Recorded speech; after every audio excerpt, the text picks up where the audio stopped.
Bom dia, irmãos e irmãs. Feliz Páscoa, em nome do Senhor Jesus. Eu tive o privilégio nos 2 últimos anos de pregar também nesse momento da ressurreição de Cristo. E pela graça de Deus, hoje eu quero compartilhar um texto com vocês, que está lá no Evangelho de Lucas, capítulo 24, a partir do versículo 13. Lucas, capítulo 24, a partir do versículo 13.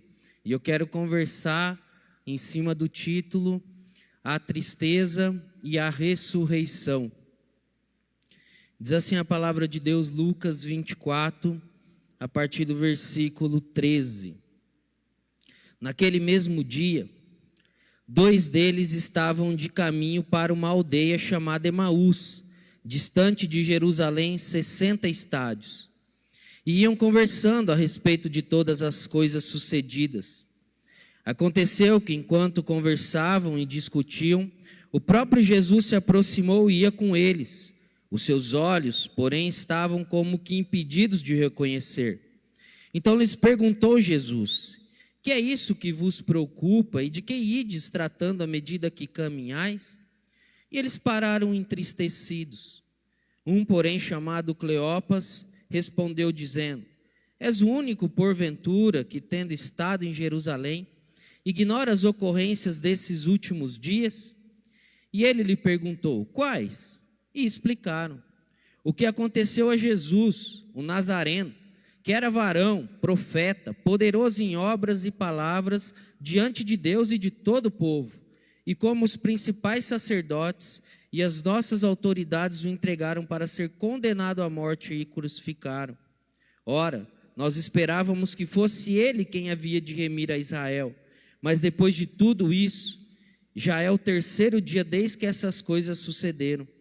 É verdade também que algumas mulheres, das que estavam conosco, nos surpreenderam, tendo ido de madrugada ao túmulo, e não achando o corpo de Jesus, voltaram dizendo terem tido uma visão de anjos, os quais afirmam que ele vive. De fato, alguns dos nossos foram ao sepulcro e verificaram a exatidão do que disseram as mulheres, mas não o viram. Então lhes disse Jesus: honestos e tardos de coração, para crer em tudo que os profetas disseram. Porventura não convinha que o Cristo padecesse e entrasse na sua glória? E começando por Moisés, discorrendo por todos os profetas, expunha-lhes ao seu respeito, constava em todas as escrituras. Quando se aproximavam da aldeia para onde iam, fez ele menção de passar adiante, mas eles os constrangeram dizendo: fique conosco, porque é tarde, e o dia já declina. E entrou para ficar com eles. E aconteceu que, quando estavam à mesa, tomando ele o pão, abençoou e, tendo-lhe o partido, lhes deu. Então lhe abriram os olhos e o reconheceram, mas ele desapareceu da presença deles. E disseram um ao outro: porventura não nos ardia o coração quando ele pelo caminho nos falava, quando nos expunha as escrituras? E na mesma hora levantou-se, voltaram para Jerusalém, onde acharam reunidos os 11 e os outros com eles, os quais diziam: o Senhor ressuscitou e já apareceu a Simão. Então os 2 contaram o que lhes acontecera no caminho e como fora com eles reconhecidos no partir do pão. Até aí, amados, vamos orar? Senhor, obrigado pela tua bendita palavra, Pai. Obrigado por essa afirmação tão sublime da história da humanidade que Cristo vive. E hoje nós podemos juntos comemorar a Páscoa, porque o Senhor ressuscitou dentre os mortos e está sentado à destra de Deus. Muito obrigado por tudo que o Senhor já tem feito nas nossas vidas e na nossa história. Em nome do Senhor Jesus que eu oro e agradeço por tudo. Amém. Amados, tristeza é um sentimento tão nosso. Nós somos familiarizados com a tristeza, porque quem nunca ficou triste nessa vida? Sabe aqueles sentimentos que nós não conseguimos controlar de jeito nenhum? A tristeza está entre eles, porque a tristeza ela é o resultado e não o processo. A tristeza, ela chega em nós para fechar aquele processo desfavorável. Como assim, pastor? Quando nós falamos assim, eu estou triste, porque eu acho que não vai dar certo, não é que eu estou triste, mas eu estou ansioso. Isso é o processo. As coisas não se concretizaram ainda. É o problema que ainda não aconteceu. Eu sofro por antecedência. Eu estou triste porque esse ano as coisas não vai ser muito boas para a minha empresa. Eu estou triste porque eu acho que ninguém vai vir na minha festa, por exemplo. Eu estou triste porque eu acho que não vai dar ninguém na programação da igreja. Eu estou triste porque o meu time não vai ser campeão esse ano. Isso é ansiedade. As coisas nem aconteceram e eu encho a cabeça de pessimismo. Por isso que eu sofro com os resultados que nem chegaram ainda sobre a minha vida. Agora, tristeza é resultado. Quando se estabelece o pior na nossa vida. Quando a bomba estoura no nosso colo. Quando alguém diz assim, aquela pessoa tão querida morreu, aí eu fico triste. Quando a minha empresa, eu devo fechar as portas por causa da economia do país e mandar os meus funcionários embora, eu fico triste. Quando o seu filho, que você investe 700, 800 reais por mês para ele estudar numa escola particular e ele chega para você, reprovei, você fica triste. Quando o médico chega para você e diz assim, infelizmente, é câncer, você fica triste. Todos nós, diante das autoridades do país, diz nós devemos ficar em quarentena, nós ficamos tristes. Então a tristeza é um resultado, e um resultado desfavorável, um resultado muito ruim, um resultado muito negativo. Agora, quando nós criamos uma expectativa em cima do resultado, mas ainda nós estamos no processo, eu investi todas as minhas fichas, não tem como dar errado. O resultado vai ser positivo, vai ser bom, as coisas vão acontecer para mim. Só que quando o resultado, o desfecho da história é negativo, meus irmãos, a tristeza é muito profunda. Aí nós entramos em depressão. E aí a tristeza é tão profunda que as pessoas até querem tirar a própria vida para parar de sentir aquela dor, aquela tristeza. Então a tristeza é um sofrimento. A tristeza é um desprazer. A pessoa triste não gosta de estar nessa situação. E quem sofre não está contente. Não está contente em receber aquele sofrimento. A pessoa não está feliz porque o resultado é desfavorável. Quando eu olho para a Escritura Sagrada, vários versículos, vários textos de homens, mulheres da Bíblia, mostrando o resultado desfavorável e a tristeza no coração. Os salmistas falaram muito da tristeza. Um deles disse assim, devolve, Senhor, a alegria da tua salvação. O mesmo salmista diz, eu estou exausto de tanto gemer, de tanto chorar inundo a minha cama, de lágrimas encharco o meu leito, os meus olhos se consomem de tristeza. João, o evangelista João diz assim, por que está perturbado o teu coração? Qual é essa tristeza que toma conta dele? Isaías diz que o povo chorava por causa de Sião, toda destruída. Pedro também fala de uma tristeza como provação. Vocês vão se entristecer mesmo que seja por um momento curto, mas vocês vão estar tristes. Tiago diz que entre nós tem aqueles doentes, tristes, que precisam de ajuda. E o texto mais conhecido, sem dúvida nenhuma, é o Salmo 43. Porque você está triste, ó minha alma? Porque está tão perturbada dentro de mim? A tristeza toma conta de nós. A tristeza inunda o nosso coração. E quando nós colocamos a tristeza em categoria, eu creio que a tristeza mais difícil, a tristeza mais profunda, a tristeza mais agoniante não é a perca de alguém, não é um vírus que assola o nosso mundo, não é a falta de dinheiro, ou um resultado que você achava que ia dar certo e não dava. A tristeza mais profunda que inunda o coração do ser humano é o próprio pecado. Porque ele nos afastou do Senhor. Porque ele nos afastou do nosso Criador. Porque ele nos afastou do nosso Pai. Quando eu olho para esse texto que nós olhamos e lemos, o povo de Israel está mergulhado na tristeza. Porque o resultado foi desfavorável. Ninguém imaginava que Cristo iria morrer. Tanto que os discípulos estavam confinados, tristes, com medo, perturbados, preocupados em uma casa. A tristeza tomava conta. As mulheres foram na alta madrugada trocar os lençóis de linho de Jesus para que um pouco de tempo, um período curto, a tristeza se tirasse delas, porque elas estavam ali na presença de Cristo. Aí quando eu olho para o nosso texto, os discípulos caminhando de volta para uma aldeia, para uma vila, 11 quilômetros da cidade de Jerusalém, chamada Emaús. O sentido, o sentimento que tomava conta deles, o tom da conversa era um tom de tristeza. Tanto que Jesus chega na caminhada diante dos dois e os dois nem veem. Eles estão tampados, os olhos tampados, e não reconheceram a Cristo. E aí Jesus faz uma pergunta emblemática. Por que vocês estão tão preocupados aí? Qual que é a situação? E a Bíblia fala que os dois discípulos pararam nesse momento, entristecidos, e disseram para Jesus: o resultado foi desfavorável.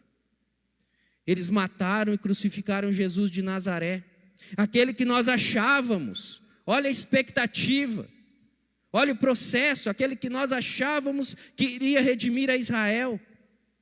Então Jesus, vendo a tristeza dos dois discípulos, ele começa a explicar as Escrituras, começando lá de Moisés, passando pelos profetas. Jesus expõe, Jesus ensina, Jesus explica, e ele chega à conclusão que tudo isso deveria acontecer para que Jesus retornasse para a sua glória, para que ele morresse e entrasse nos céus. E quando eles iam chegando perto de Emaús, do povoado, Jesus ia passando direto. Os discípulos o constrangeram dizendo: fique conosco, já é tarde. Então Jesus ficou. E quem caminha sente fome. E eles sentaram em volta da mesa. E nesse momento Jesus teve uma atitude. Ele pegou o pão, ele partiu o pão. E nesse momento os discípulos o reconheceram. E aí Jesus sumiu da presença deles. Porque Jesus não precisa mais estar conosco fisicamente, irmãos, mas espiritualmente ele está nos nossos corações. A Bíblia diz: onde está 2 ou 3 reunidos, Jesus se faz presente. O partir do pão, o vinho, é a presença espiritual de Cristo. Ele está conosco.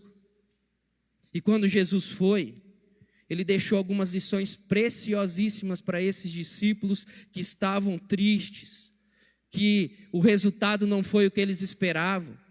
E Jesus então começa a ensinar algumas lições preciosas para a minha vida e para a sua vida diante da tristeza que nós enfrentamos na nossa vida. A primeira lição: a tristeza ela é superada por um coração em chamas. O verso 32, depois que Jesus sumiu da presença deles, eles olharam um para o outro e fizeram uma pergunta: porventura não nos ardia o coração quando ele nos expunha as Escrituras? Essa é a primeira lição diante da Páscoa, diante da tristeza que nos consome, diante do pecado que nos afasta do Senhor, que o Jesus ressurreto, que se faz presente conosco, e hoje por meio do seu Santo Espírito, da exposição a respeito do Messias, deve trazer ardência ao nosso coração, deve nos trazer ânimo, deve nos trazer emotividade, deve trazer alegria, deve mexer com as nossas estruturas, irmãos. A exposição das Escrituras, feitas com o auxílio do Espírito Santo, ensinando sobre o Cristo ressurreto, deve mexer com a nossa alma, deve mexer com o nosso profundo, porque é a mensagem que nos toca, porque ela é poder, ela não volta vazia, o seu ensinamento é profundo. Essa é a mensagem pascual. Jesus precisou morrer, passar por todas essas coisas, para que ao terceiro dia ele ressuscitasse. O nosso coração deve arder diante dessa verdade, irmãos. Agora nós estamos mergulhados no nosso pecado, tristes com a nossa desolação, com aquilo que não chegou, com aquilo que não deu certo, e o nosso coração não arde mais. Uma vez um irmão chegou para mim depois do culto e falou: pastor, obrigado pela mensagem. Antes de eu sair de casa, eu orei e falei: Senhor, fale comigo, porque eu estou com o coração longe do Senhor, eu estou triste, muitas coisas acontecendo, fale comigo, use a vida do pregador hoje à noite, Deus. E para que eu tenha certeza que o Senhor está falando comigo, que Ele usa o texto tal. Meus irmãos, a Bíblia é grande. Mas foi dito e feito. Uma irmã chegou um dia e falou assim: pastor, quem te contou? Falei: quem me contou o quê, irmã? Quem te contou sobre a minha vida, pastor? Ninguém falou da sua vida, pastor, olha lá, hein? Eu falei: por quê, irmã? Porque a mensagem do início ao fim expôs toda a minha vida. Essa mensagem, irmão, deve arder no nosso coração. Essa mensagem deve expor os nossos pecados. Essa mensagem deve nos trazer alegria. Essa mensagem deve nos deixar em chamas. Que mensagem, pastor? A mensagem de Deus chamando todo Israel e lhe dando uma ordem: celebrem a Páscoa. A Páscoa ao Senhor. Antes que venha a 10ª praga, antes que o Egito seja consumado pelo anjo destruidor, celebrem a Páscoa do Senhor. Matem um cordeiro de 1 ano, sem defeito. Colhem o sangue desse cordeiro e assam esse cordeiro todo e comam esse cordeiro todo. E se a família foi pequena demais e o cordeiro muito grande, chame outra família para partilhar, mas comam o cordeiro todo. E esse sangue colhido, a família vai passar nos umbrais da porta, para que quando o anjo destruidor passar pela terra do Egito, e ele não vai poupar ninguém, e ele não faz acepção de pessoas, ele vai matar todos os primogênitos na terra do Egito, quando ele chegar em uma casa, que o sangue estiver nos umbrais, ele vai saber que ali houve uma morte substitutiva, porque um cordeiro foi morto, para que ninguém mais pudesse morrer, para que ninguém mais precisasse morrer. Essa mensagem deve arder no nosso coração, irmão. O Jesus morto, entregue no madeiro, com o seu sangue derramando, e ao 3º dia ressuscitando dentre os mortos. Aleluia. Agora um alerta para você. Se a mensagem de Cristo não estiver mais ardendo no seu coração, você está diante de um problema enorme. Você fechou o seu coração para não ser tocado mais. Se a mensagem, a obra de Cristo não preencher o seu coração, irmão, nada mais pode. Apesar da abundância da palavra de Deus por grandes pregadores nos nossos dias, tem pessoas que não se deixam tocar. A mensagem de Deus virou uma mensagem vazia, uma religião fria. O Deus morrendo por nosso lugar no madeiro, não passa mais de nada no seu coração. Nós estamos fechando o nosso coração para a exposição das Escrituras. Ah não, pastor, eu não. São os meus irmãos lá. Dê uma olhada para você, irmã. Dê uma olhada dentro do seu coração. Uma boa pergunta que você deve responder nesse período de Páscoa: será que a mensagem da ressurreição de Jesus me toca como já me tocou em outro período da minha vida? Os discípulos de Emaús, quando ouviram a exposição das Escrituras, o coração deles estava em chamas. A mensagem do Cordeiro morto, ressuscitando e ascendendo aos céus deve ser o centro da nossa vida todos os dias. Agora, se a tristeza, o pecado, outras coisas têm tomado conta, meu irmão e minha irmã, deixa a mensagem da ressurreição tomar conta da sua vida. A segunda lição que eu encontro aqui no nosso texto é que a tristeza ela é superada por uma mente aberta. O verso 31 diz que no partir do pão, as escamas caíram dos olhos dos discípulos. Então eles abriram o entendimento. E Jesus então sumiu da presença deles. E aí no versículo 45 do mesmo capítulo 24, Jesus se apresentou para os discípulos na casa, confinados. E aí Jesus disse: paz. Vocês têm alguma coisa para comer? Eu estou com fome. Os discípulos com medo, apavorados, não sabiam o que sucedia. Nós temos um peixe.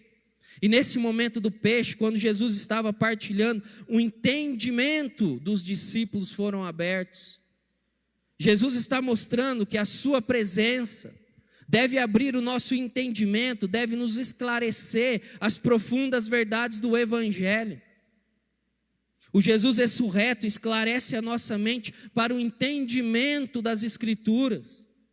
Então a ressurreição de Jesus e a vitória sobre a morte faz com que a nossa mente se abra para um novo universo de realidade. Os discípulos ainda estavam presos lá na sexta-feira, tristes, preocupados, perguntando o que aconteceu. E Jesus está ensinando que eles deveriam estar presos no que está acontecendo no momento presente, no que Deus está fazendo na história. Ele vive, irmãos. Ele ressuscitou. Ele venceu a morte. Ele ascendeu aos céus. Ele vai julgar vivos e mortos. E um dia Ele retornará para buscar a sua igreja. Para que nós estamos olhando para a sexta-feira? Para que nós estamos olhando para o passado? A Bíblia diz que Deus está no futuro, e o nosso futuro é a presença de Deus. Então nós devemos olhar para as coisas que Deus está fazendo na história. Agora os discípulos entenderam por completo que Ele foi oprimido e afligido. Ele foi levado ao matador como uma ovelha que permaneceu muda na presença dos tosqueadores. Ele não abriu a boca. Então eles compreenderam por que Jesus teve que ir para a cruz, para onde o Antigo Testamento estava apontando, o Cordeiro de Deus que tira o pecado do mundo. Os olhos deles estão abertos para as coisas espirituais. Era como se os discípulos estivessem olhando, mas não enxergavam. Parece que eles estavam ouvindo, mas não entendiam. Eles tinham evidências, mas não criam. Por isso que Jesus diz: como custa vocês entenderem, como custa vocês demorarem tanto para crer na mensagem do Evangelho? A palavra está sendo pregada todos os dias, irmãos, todos os dias. Mas tem um monte de gente sem entender. Os milagres estão aí, os testemunhos de pessoas que foram tiradas das trevas e foram transportadas para a luz estão aí, as evidências, mas quantos ainda não creem? A Bíblia está aberta para todos nós, para todos aqueles que ainda não enxergaram essas verdades profundas do reino de Deus. A tristeza faz com que nós consigamos olhar para as verdades bíblicas e ainda colocar a culpa em Deus. Fala: Deus, isso aqui não é para mim, isso aqui é problema seu. A gente coloca em xeque as verdades do reino, a gente coloca em xeque a ressurreição de Cristo, a gente coloca em xeque tudo. Quanto mais triste uma pessoa se torna pelos resultados desfavoráveis, mais atrasada ela está com as grandes realizações de Deus na história. Ela fica presa em realizações passadas, ela fica presa na história, ela fica presa nas frustrações, ela fica presa nas decepções. As pessoas que não enxergam as coisas boas que Deus tem feito, as pessoas que esqueceram os grandes feitos de Jesus Cristo na cruz do Calvário. A minha oração é que a mensagem da ressurreição, o poder de Deus, abra o seu entendimento para as sublimes verdades do Evangelho do nosso Senhor Jesus Cristo. Ele vive, Ele não está morto, Ele está vivo pelos séculos dos séculos. Nós não adoramos um Cristo morto, nós adoramos um Cristo vivo. E Ele se faz presente no meio da sua igreja. A terceira lição que eu encontro aqui é que a tristeza, ela é superada pela esperança. O verso 21, depois que Jesus perguntou para os discípulos: o que vocês estão conversando? E aí Cleopas respondeu: sobre Jesus, o poderoso em palavras, em obras, diante de Deus, diante do povo, um profeta. Mas os chefes dos sacerdotes e a autoridade do povo o entregaram para ser condenado e crucificaram. E aqui está a frustração dos dois discípulos, a tristeza dos discípulos. Nós esperávamos que ele traria redenção para Israel. Então o projeto foi fracassado, porque ele foi vencido pelos romanos. O seu ministério acabou na cruz. Por isso que os discípulos estão em todo o caminho tristes e cheios de pesar.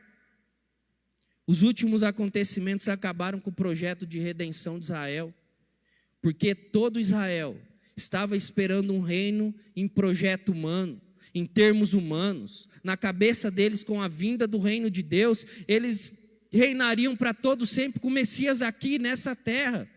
Eles pensavam que Jesus reinaria num trono humano. Agora Jesus morto, o nosso projeto fracassou.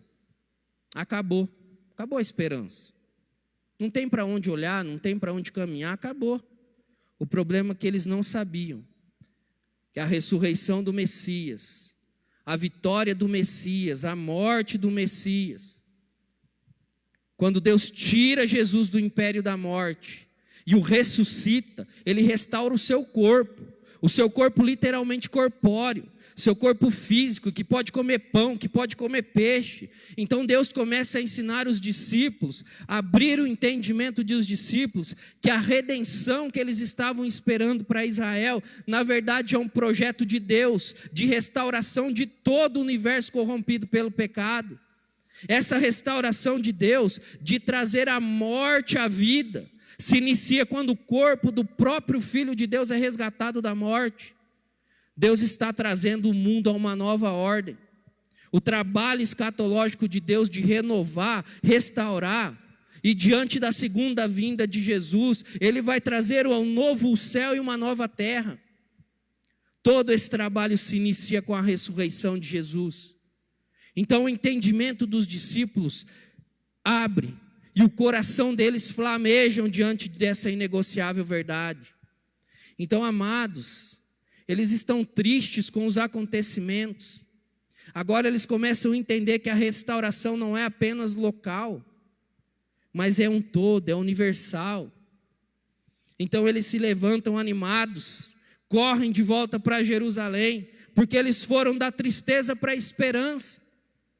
Esperança, irmãos, esperança é um tema super atual nos dias de hoje, ainda mais no meio da pandemia, porque quem estará em Deus não é vencido pela tristeza. O apóstolo Paulo chamou de o Deus de toda a esperança. Diante da ressurreição de Jesus, nós não podemos perder essa esperança. Eu li uma frase que diz assim, que o oxigênio é para os pulmões e para o sangue, assim como a esperança é para a alma. Ou seja, a alma é vital, a esperança é vital. Nós não podemos perder a esperança, porque a ressurreição de Jesus nos deu esperança. Agora, irmãos, vou falar uma coisa. O ditado diz que a esperança é a última que morre. Eu não sei se a esperança é a última que morre. O que eu sei é que depois que a esperança morre, o que quer que fique não serve para muita coisa. Infelizmente, a esperança está morta diante de muitos cristãos. Porque a pessoa sempre usa o mesmo argumento. Ah, pastor, eu tenho todos os motivos para não ter mais esperança. As circunstâncias são desfavoráveis. A vista enxerga as impossibilidades. Meu casamento acabou, cadê a esperança? O meu filho está mergulhado nas drogas, cadê a esperança? Meu negócio afundou, eu não tenho mais esperança.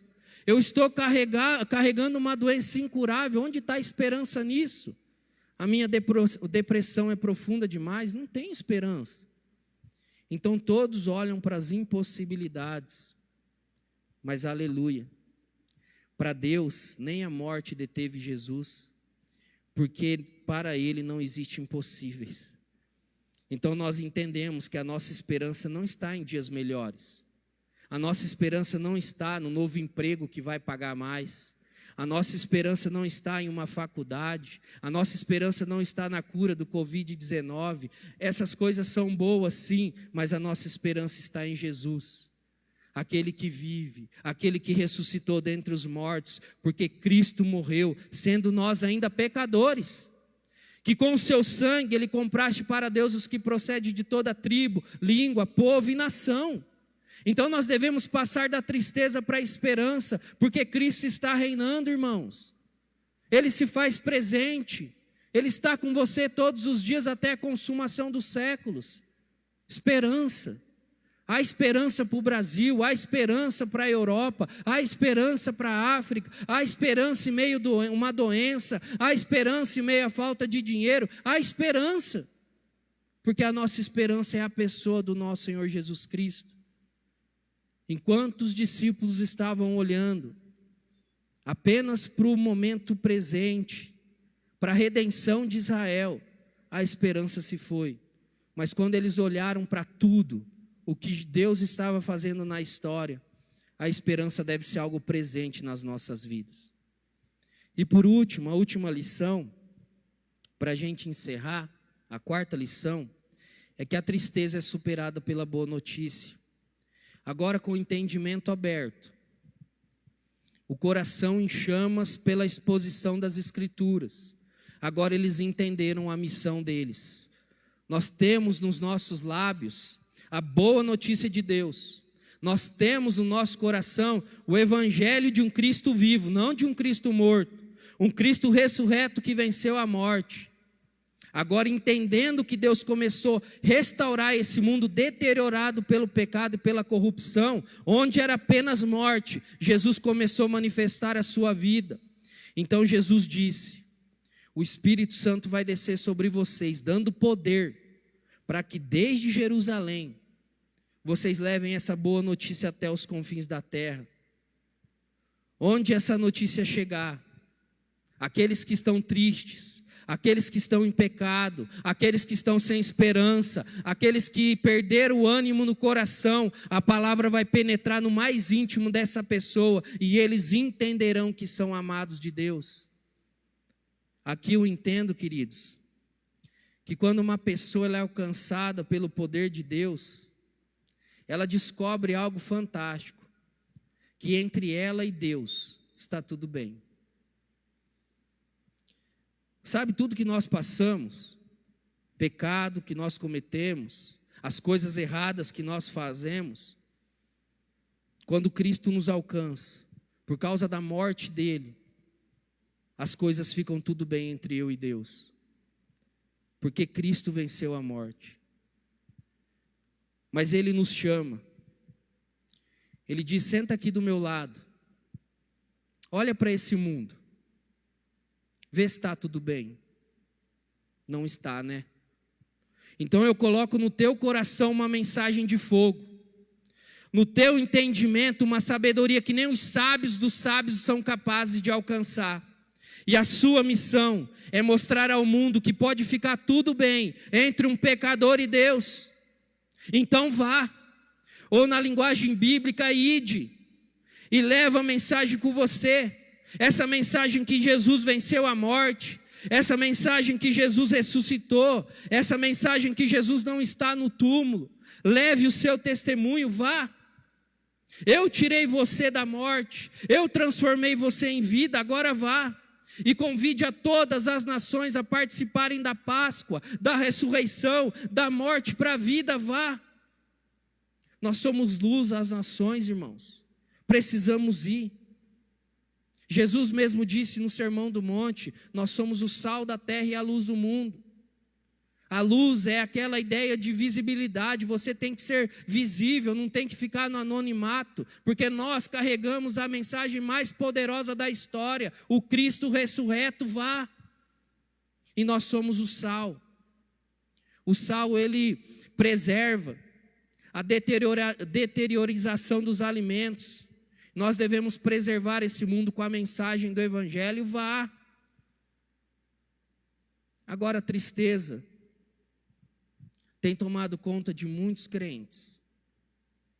A tristeza tem tomado conta de muitas pessoas, ao ponto delas não conseguirem mais enxergar o Cristo ressurreto. Ele viveu, irmãos, para te dar vida, e vida em abundância, para te dar uma mensagem poderosa, para te tirar do pecado, para te colocar nos lábios a mensagem mais poderosa da história. E ainda te chama de filho, filho, filha. Ele vive, Ele ressuscitou, e nós juntos podemos levar esse testemunho, levar essa mensagem para toda criatura. Que Deus nos abençoe, em nome de Jesus. Abaixe sua cabeça, feche seus olhos. Eu quero orar com você nessa manhã. Senhor, obrigado, porque nós sabemos que Cristo venceu. Ele não está morto. Ele não está em um túmulo. Ele não está em um lugar. Mas ele está diante de Deus Pai, Todo-Poderoso, intercedendo pelos seus filhos. Obrigado porque o Senhor ressuscitou. Obrigado porque o Senhor venceu a morte. Obrigado porque o Senhor trouxe vida e abundância. E que nós possamos sair da tristeza e passar a entender a ressurreição do teu Filho. Isso vai nos trazer uma alegria sem igual. Que o Senhor nos abençoe nesse dia e que nós possamos, em tudo, glorificar o teu nome, para a tua honra e para a tua glória. Em nome de Jesus. Amém. Amém. Deus abençoe, queridos. Amém.